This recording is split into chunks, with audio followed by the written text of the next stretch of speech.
8 days, that's all it took. 8 days after one vote, Burkina Faso cut every diplomatic tie with France.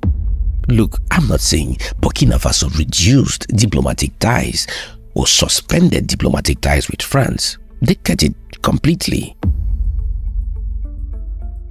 Which of course raises one uncomfortable question. What kind of vote can make an entire country walk away from its former colonial power? It happened inside the European Parliament. A French general walked to the microphone. He wasn't there to discuss Europe. He was there to convince 720 lawmakers that Burkina Faso was collapsing. He told them that Burkina Faso had already lost more than 50% of its territory to the Tero people. They voted. 476 said yes. Only 11 said no. 8 days later, Burkina Faso severed all diplomatic ties with France.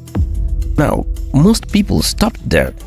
But that's where the real story begins. You see, the real story is what is under that voted resolution. Who wrote it? Why now? I want you to stay with me to the end of this video, and by the end of this video, you are going to see something that most channels missed completely. Let me start by telling you something about the man who led the march. His name is Christophe Gomat. Most headlines called him a French member of parliament. You see, that title is doing a lot of hiding.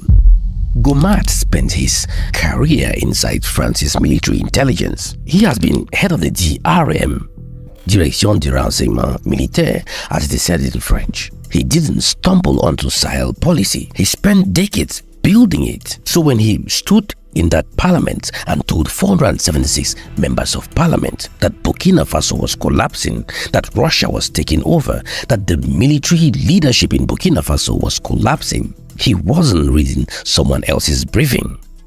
He was the briefing. He told the European Parliament that Burkina Faso had lost over 50% of its territory. Burkina's government fired back, saying they control over 70% of the country's territory. These two were talking about the same country, the same moment. So who is lying?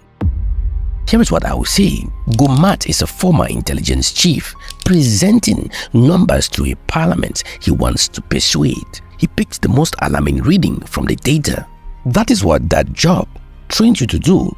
But Burkina Faso's numbers isn't just government PR lying. The population, and this matters, is largely behind Traoré. Protests in Ouagadougou have been in support of the military leadership, not against it. People are singing in the streets. Volunteers are willingly joining the VDP. There is a real sense on the ground that this government is fighting for them in ways that previous governments didn't. That doesn't mean the security situation is fine. It clearly isn't, as it is seen in some areas in the northern part of the country. But a government that had actually lost the country would not have that kind of street energy behind it. The point is, a former French military intelligence chief built a case in the parliament against a country that had just expelled France.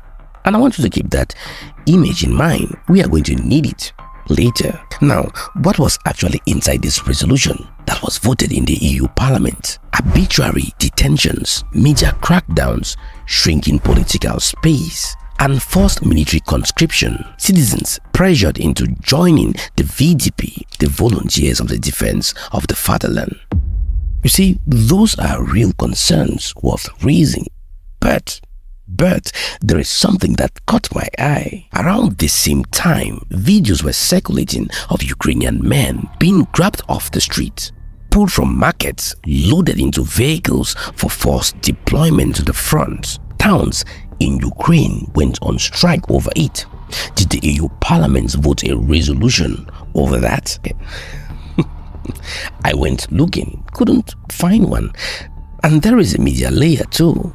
The resolution condemns Burkina for banning foreign outlets. TV5 Monde, France 24, RFI, BBC, VOA. Burkina Faso says they were destabilizing the country by platforming terror activity. Fine. In 2022, the EU banned Sputnik and RT entirely. We are not talking about suspension for a particular period. Banned for spreading disinformation about Ukraine. So when Europe bans Russian state media, it is defended as national security. It is seen as legitimate.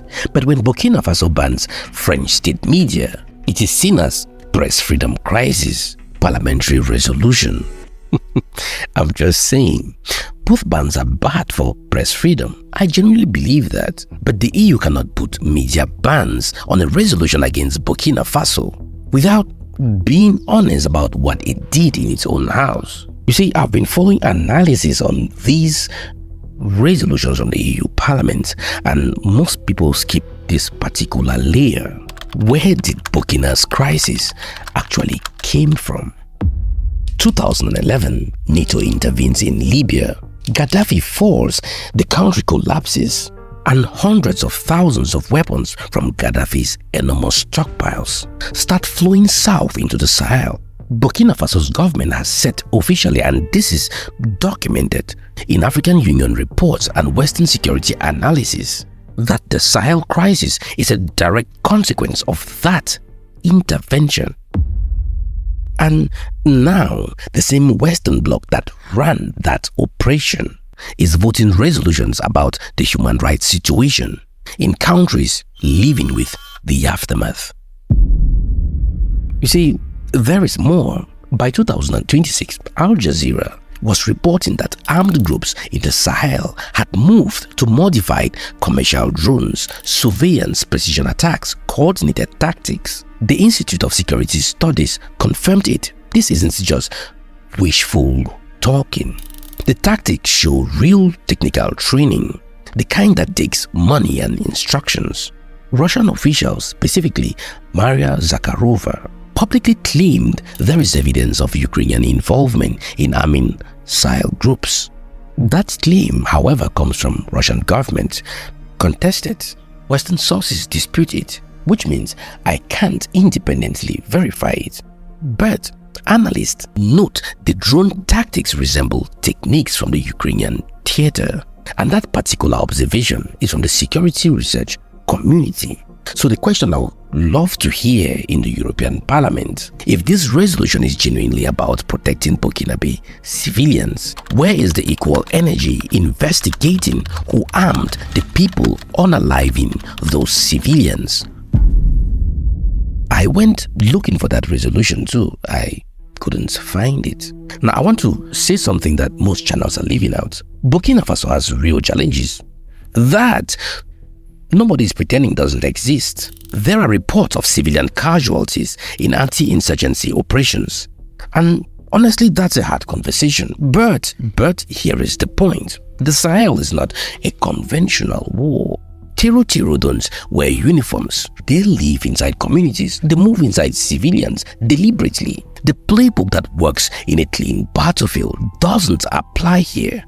You see, Africa may need to develop its own framework for what governance and security look like in this kind of conflict. Not a copy of what Europe does, not a rubber stamp from Geneva. Something that actually fits the terrain, the culture, and the threat.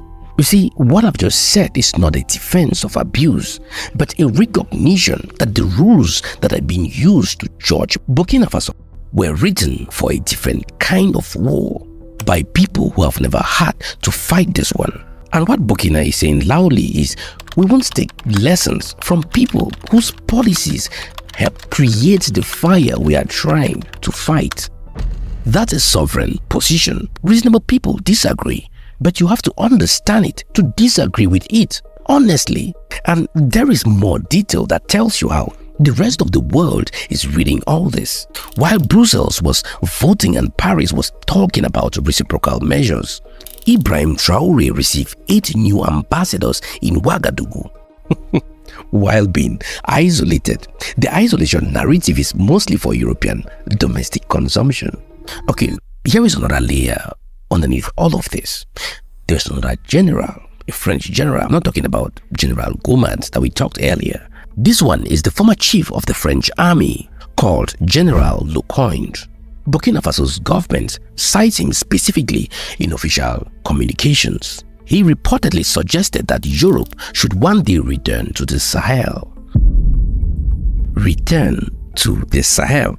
Now, put that next to painting Burkina Faso as repressive, as failing as a Russian-infiltrated state losing territory to the Tero. Put it next to a former military intelligence chief delivering that picture in parliament. Put it next to a separate EU resolution same year calling for unconditional release of Niger's removed President Mohamed Bazoum. Burkina Faso's government, and specifically Traoré, looked at all of that and said this is not about human rights. This is about a country looking for a way to come back to Burkina Faso. Okay, whether you think they are right or paranoid, that belief drove the announcement on June 26. It drove Mali giving French diplomats 72 hours to leave. Equatorial Guinea threatening the same. The whole domino running the same logic. Mali, Burkina Faso, Niger, they formed the alliance of Sahel states, left ECOWAS, we all know that, issued their own passports, built a joint military force, and released an official statement saying, and I quote, "No governance lessons to receive from the West." The music changed. Okay, let me tell you what I think this actually means. Burkina Faso is building Traoré cut cement prices by 50% to speed up construction, infrastructure plans, development drives. You see, the government argument is that access to water, electricity, roads, housing is a human right, and that Western institutions only ever count the civil political kind.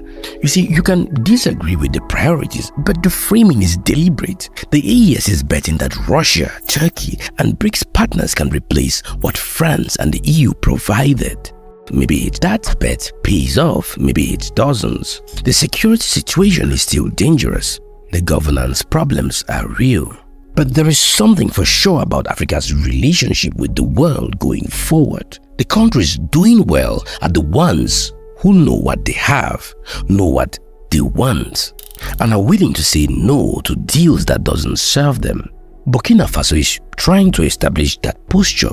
The methods are messy, the timing is rough, but the underlying claim, we choose our partners, that is not going away.